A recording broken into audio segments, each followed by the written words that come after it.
De acuerdo con el Observatorio de Conflictividad Social, en Venezuela se desarrollan un promedio de 19 protestas a diario. Las más recientes movilizaciones han sido motivadas literalmente por el hambre de los venezolanos, pero también para que el Consejo Nacional Electoral convoque a un referendo revocatorio antes de que se termine el año. Caída la noche de este martes y en el quinto intento de reunión con el máximo ente electoral de Venezuela, la oposición logró la primera respuesta que esperaba. De las más de 1.800.000 firmas que presentó el pasado 2 de mayo para activar el referendo revocatorio, el Consejo Nacional Electoral avaló como correctas 1.300.000 rúbricas. A partir de ese proceso de verificación mal hecho, mal instrumentado y con un software absolutamente irregular, lograron, repito, rebanarnos 600.000 firmas. Sin embargo, nos quedan más de 1.300.000 firmas con las cuales es perfectamente posible pasar a la segunda fase del proceso. Sin embargo, este paso aún no ha concluido. El reglamento del CNE establece que quienes firmaron deben validar personalmente su rúbrica en una especie de ratificación de su voluntad. Luego de este proceso, que deberá hacerse en 5 días, se tendrán que recoger otros 4 millones de firmas, es decir, el 20% del padrón electoral que según la Constitución deben solicitar la consulta popular. La MUD ve en el revocatorio la premisa para poder superar la crisis social, política y económica por la que atraviesa Venezuela. Espera que la consulta popular se realice antes de enero del año 2017, cuando se cumplan 4 años de mandato presidencial, pues si Maduro la pierde, se llamará a elecciones. Pero si el referendo se realiza el próximo año, el gobernante sería sustituido por el vicepresidente en ejercicio. Precisamente, desde la MUD aseguran que el chavismo está dilatando el proceso para que el referendo no se realice este año. Si mañana no lo hacen, mañana vamos otra vez al Consejo Nacional Electoral. No tengan ninguna duda, señoras rectoras, Nicolás Maduro, la cúpula corrupta, que nosotros no nos vamos a resignar, ni nosotros nos vamos a quedar y no vamos a seguir defendiendo la Constitución. Por su parte, el Parlamento Europeo aprobó una resolución en la que expresó su preocupación por el uso de los poderes del Estado por parte del Ejecutivo para controlar el Tribunal Supremo de Justicia y el Consejo Nacional Electoral con el fin de impedir la aplicación de leyes e iniciativas adoptadas en la Asamblea Nacional. Además, pidió la libertad de los considerados presos políticos. Advierte que se trata de una precondición para el inicio del diálogo entre el gobierno y la oposición venezolana.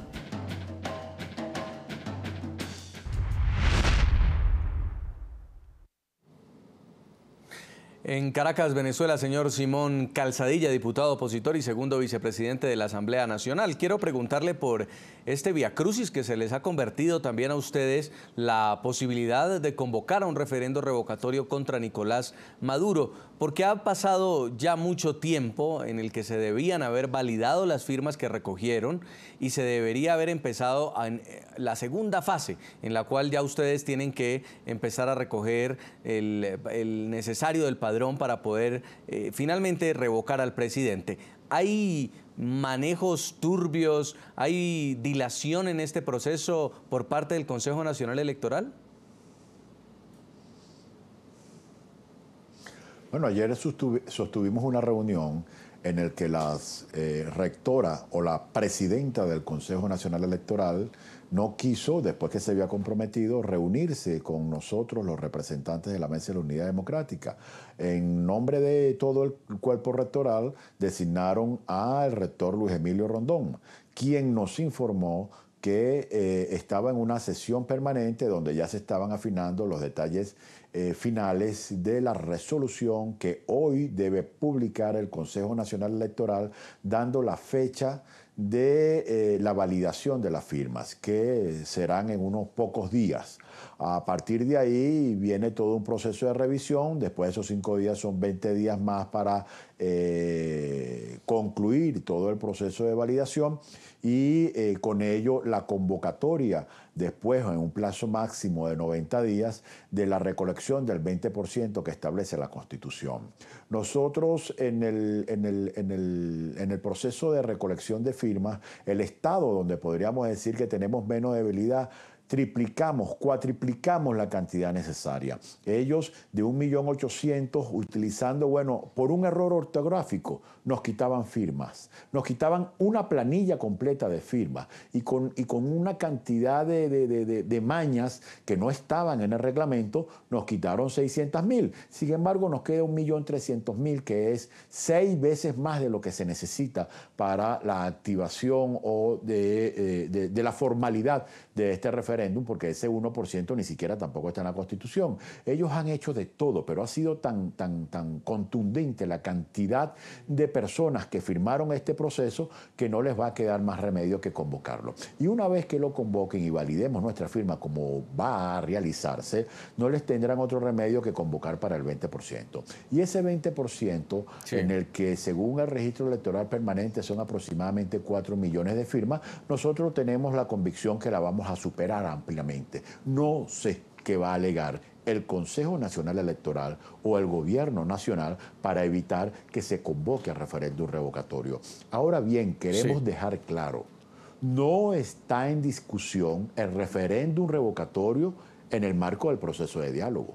Nosotros no nos vamos a negar a sentarnos para decirle al gobierno, señores, retomen el hilo constitucional, pero bajo ninguna circunstancia ha estado planteado ni estará lo del referéndum revocatorio y ni ningún derecho constitucional. Nosotros nos vamos a sentar y nos estamos sentando con los facilitadores para contarles en primera voz todo lo que aquí ha pasado y mostrarles todas las aberraciones constitucionales que ha hecho este gobierno. Sí. Nosotros vamos a defendernos. A nosotros nos criticó mucha gente cuando fuimos a Miraflores. Y en Miraflores, en cadena nacional, el pueblo pudo escucharnos. Díganos. Sí, quiero también preguntarle al señor Román Ortiz por la declaración de anoche de Nicolás Maduro, donde dice, si ellos lograran su objetivo y sacan a este hijo de Chávez, humilde obrero de aquí, después de 39 meses de guerra infernal, no pidan cuartel, porque nos vamos a las catacumbas del pueblo y más temprano que tarde vendremos por ustedes. Por primera vez, el señor Nicolás Maduro piensa que podrían sacarlo del poder después de haberse negado a esta situación. Pero también el señor Maduro tiene el legado del presidente Chávez, del fallecido presidente Chávez, y quiere por lo menos terminar su mandato. ¿Se podría resignar en algún momento, usted cree, el señor Maduro a la posibilidad de un revocatorio? No, yo creo que es muy difícil que Maduro y la cúpula del régimen que está alrededor de él acepten un revocatorio por la sencilla razón de que lo van a perder y realmente tienen un prontuario, tienen una historia detrás que hacen imposible que puedan abandonar el poder. Es decir, hay una serie de figuras claves del régimen que están en la lista negra de los Estados Unidos acusados de estar vinculados a actividades de narcotráfico.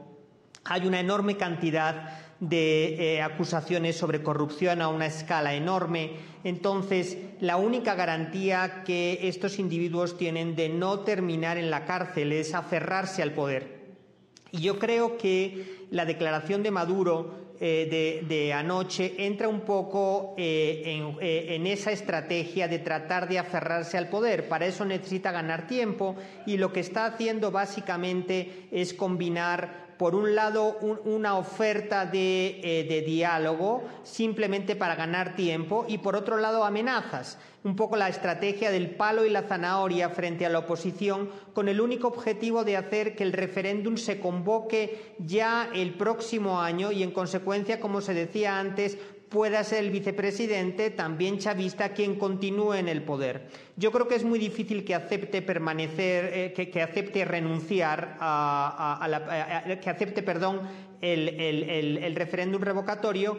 Creo que por otra parte, mientras va dilatándose el tiempo, hay dos fuerzas que están cada vez más debilitando a Maduro. Primero es la situación social, que como se decía es de pura y simple hambre. por otra parte, las propias fisuras que están apareciendo dentro del chavismo. Entonces, creo que en última instancia el presidente Maduro está en una situación sin salida. No puede aceptar el referéndum revocatorio porque perdería, pero al mismo tiempo las bases, digamos, de alguna manera la situación política y social se está haciendo cada vez más y más insostenible para él.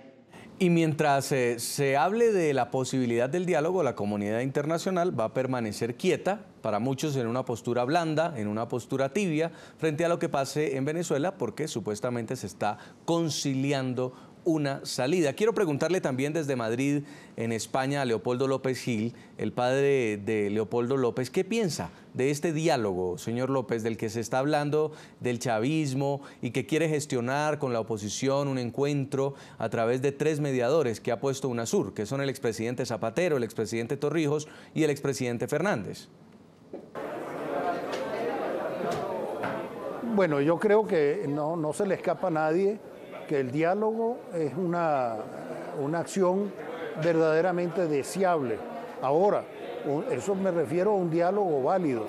No entra uno en un partido si uno sabe que la cancha está inclinada y el árbitro está vendido, porque eso es entrar al partido para perderlo.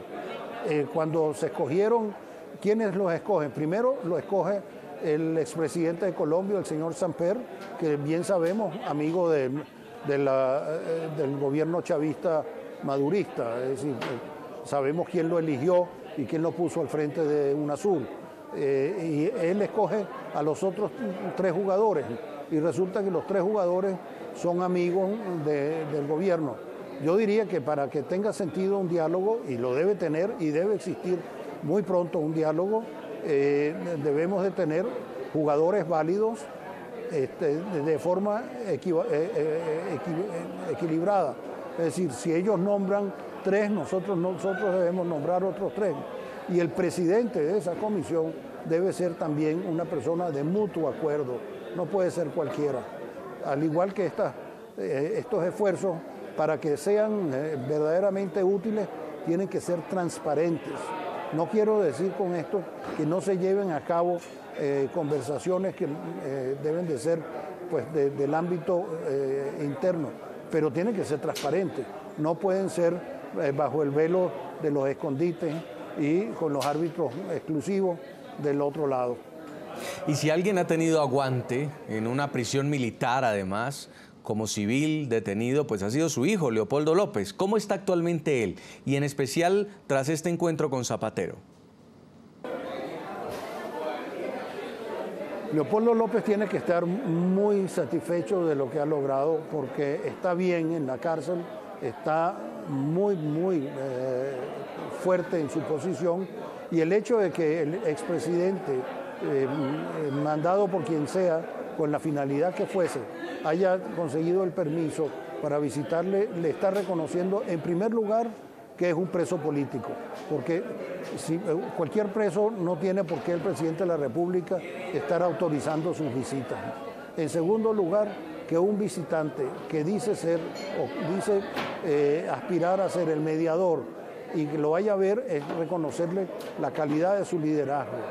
Y en tercer lugar, creo que el hecho de que se le pudo oír, lamentablemente, no como debe ser en un país donde la libertad de expresión exista, yo aspiraría a que no me preguntaran a mí qué es lo que opina Leopoldo, sino que le dejaran entrar a los micrófonos y las cámaras de la prensa a Ramo Verde y que Leopoldo explicase directamente qué fue lo que dijo, qué es lo que él piensa, como lo explicó alguna vez y lo pidió alguna vez Hugo Chávez cuando estaba preso. Y a él sí le dieron el permiso de ser visitado por el señor Rangel, que además de visitarlo le filmó todo un programa y lo pasó por la televisión venezolana y nadie puso preso a Rangel y no castigaron al señor Chávez. Entonces no veo por qué lo que era bueno para el pavo no es bueno para la pava. Pues ojalá algún día los medios de comunicación podamos hacerlo, podamos constatar la situación de reclusión de su hijo Leopoldo. Quiero cerrar preguntándole por lo que está pasando en Europa, donde usted se encuentra desde hace algún tiempo.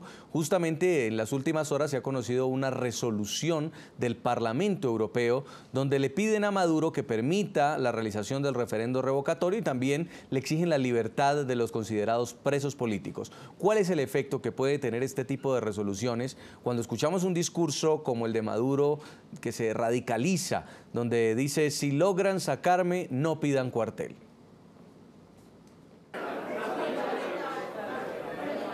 Bueno, evidentemente que las bravuconadas ya están sonando demasiado frecuentes. Cuando los perros ladran, pues a veces no muerden. Eso es el dicho, es lo que nosotros podemos entender de esto. Pero ¿cómo no le va a molestar a Maduro que la Unión Europea, el Parlamento de la Unión Europea se pronuncie a favor de la libertad de los presos políticos? Veremos si no le molesta, si se calla la boca y no dice nada al respecto. Si dice algo, es como decía Cervantes en su obra de Don Quijote: si los perros ladran es porque cabalgamos, Sancho, estamos cabalgando. Pues quiero darle las gracias por este contacto, señor Leopoldo López Gil, es el padre del líder opositor y preso político Leopoldo López, por habernos acompañado aquí en el programa La Noche de NTN 24. No faltaba más, Jason. Muchísimas gracias por la invitación. Invitamos a nuestros televidentes a participar sobre el tema de análisis hoy en la noche. ¿Debe la oposición venezolana aceptar las propuestas de Nicolás Maduro para un diálogo político o debe continuar con su exigencia de un referendo revocatorio? Pueden opinar a través de las cuentas de Twitter de nuestro programa La Noche, también las de nuestro equipo periodístico. Y vamos a leer algunos de sus mensajes rápidamente. Lino Oliveiro nos escribe. Dice: diálogo sin referendo revocatorio y presos políticos en libertad no es diálogo. Lo demás es darle largas para beneficio del gobierno. También nos escribe Freddy y opina: dialogar siempre, pero exigiendo como primer paso el respeto al derecho ciudadano de realizar el revocatorio este año. Y también nos escribe Nebresca y afirma: el diálogo a estas alturas es una cámara de oxígeno inaceptable. Vamos a hacer una pausa, ya regresamos en el programa La Noche.